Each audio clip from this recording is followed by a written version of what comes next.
है कि ये 1 माह में तकरीबन तैयार हो गई थी, और अब जो ये मौसम जा रहा है, गर्मी का मौसम है और जानवरों की हिफाजत का भी मसला है, तो इस वजह से जानवर जो है वो इजीली चल रहे हैं, और इसमें उनकी सेहत के हवाले से भी अभी तक कोई इशू जो है वो हमारे सामने नहीं आया।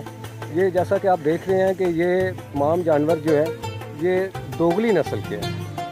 ठीक है, दोगली नस्ल एक ऐसी है कि जो ख़ास तौर पे ज़िला मंडी बहाउद्दीन, गुजरात और गुजरांवाला में बहुत अच्छे तरीके से कामयाबी के साथ चल रही है। और मैं आपको एक बात बताऊं कि ये 8-9 माह का अर्सा हो चला है फार्म शुरू करते हुए। इसमें जानवर तकरीबन बीमार भी नहीं हुए और जानवर जो है वो अच्छे तरीके से खा पी रहे हैं। तो ये एक वीडियो आपके लिए बनाई है समर गोल्ड फार्म खालिया की तरफ से, कि जिसका मकसद ये है कि आपको इन्फॉर्मेशन हो कि अपने इलाके की नस्ल जो होती है वो सबसे बेहतर होती है। अपने इलाके की नस्ल पालें जिसमें से आपको शुरू में पता चल जाता है कि हमने किस तरह काम करना है और किस तरह अपने जानवरों को पालना है।